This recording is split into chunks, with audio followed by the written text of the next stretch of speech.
In the army now. Slovenija brez vojske, pa z goro orožja.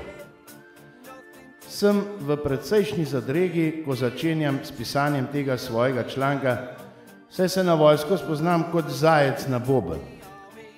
V osnovni šoli med letom 50 in 58 in pozneje na gimnaziji in na univerzi sem imela v fizkulturi, pri predvojaški in pri osnovah družbe vedno podarjene, vsaj za 2 stopnički, višje ocene, kot bi mi jih morali vpisati v šolske redovalnice.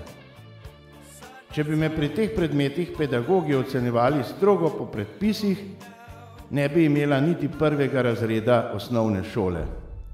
Zato si ne znam predstavljati, kaj bi bilo z mano, ko bi morala ob polnoletnosti obvezno v vojsko, seveda, če bi bila fant. Morda so takšne, kot sem jaz, samo nekatere ženske, morda takšnih štorastih fantov sploh ni, ampak v to nisem popolnoma prepričana. V resnici nisem zaradi tega proti uvedbi obveznega služenja vojaškega roka. Nasprotujem mu iz popolnoma drugačnih razlogov. Eden najbolj pametnih pregovorov, tudi moj najljubši, je tisti, ki, brez romantičnih iluzij seveda, poudarja, da gre ljubezen skozi želodec. To, še zlasti, velja za ljubezen do domovine.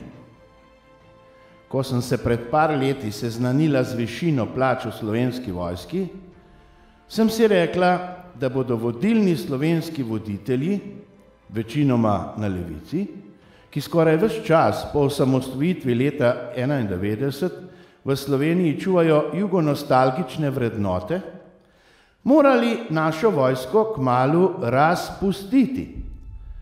Kar pa zadeva nakupe orožja in vojaške opreme, v medijih neprestano poslušamo, da je vojska kupila najboljša gasilska letala za reševanje razkošnih graščin pred namernimi požigi gozdov v njihovi bližini, zlasti ob zahodni meji, tisti, ki je najbliže Benetkam, pa tudi najboljše helikopterje za reševanje neprevidnih in zelo pogosto zapitih planincev, ki v planinarjenju vidijo eno najboljših, trenutno zelo modnih evtanazij.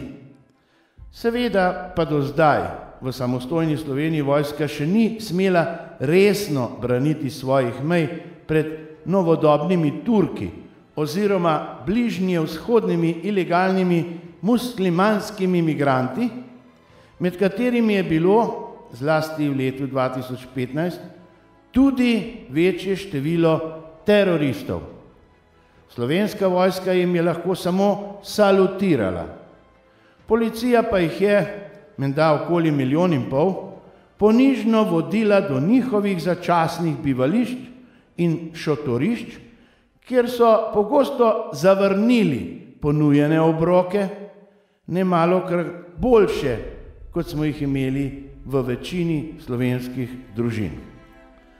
Zdaj pa je, čistokrvno in rasno, partijsko neoporečno, Golobovo vlado naenkrat zajela prava bruseljska, ne slovenska, domoljubna oboroževalna histerija. Če Slovenija ne bo dala dovolj denarja iz proračuna za nakup orožja, ne bo iz Bruslja dobila niti ficka za potrebe slovenske oblastniške elite, seveda leve, zdaj in vekomaj, pod golobi ali pa pod kakimi drugimi ptiči. Amen. Če bomo predolgo čakali, pa bo spet prišla iz Bruslja, kot je nekoč že zaradi RTV Slovenija, na ustavno sodišče kaka, zdaj seveda zahodna, stalinistična veročka J, ki bo slovenski oblastniški eliti zagrozila, da jo bo vrgla z oblasti, če ne bo kupila toliko orožja, kolikor so ji ukazali v Evropski skupnosti. Prav grozna je ta Evropska unija. Ko jo je naš vrli minister opozoril, da nam zaradi prevelikega nakupa orožja grozi razpustitev Slovenske vojske, so mu v Bruslju odgovorili, čemu sploh hočemo vojsko, saj jo že imajo naši dragi sosedje, Hrvati, Avstrijci, Madžari, Italijani, kmalu pa nam bo Slovencem brez vojske lahko pomagala tudi Srbija, če jo bo paravojaških nevladnih organizacij Evropske skupnosti uspelo okupirati. Tu so se v Evropski skupnosti hitro popravili, namreč, če jo bo Evropska skupnost uspela osvoboditi pod srbskim nacionalizmom trpečo in krvavečo. In tako bomo kmalu imeli v Sloveniji nakupe orožja, vojske pa nikakršne.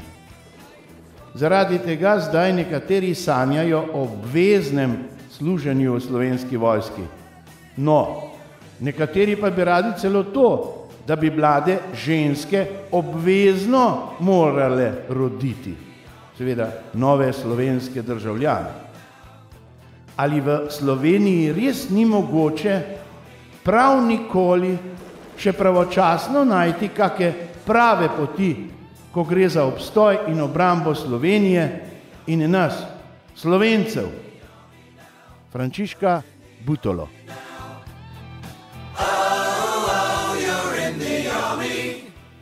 In the army now, you're in the army now.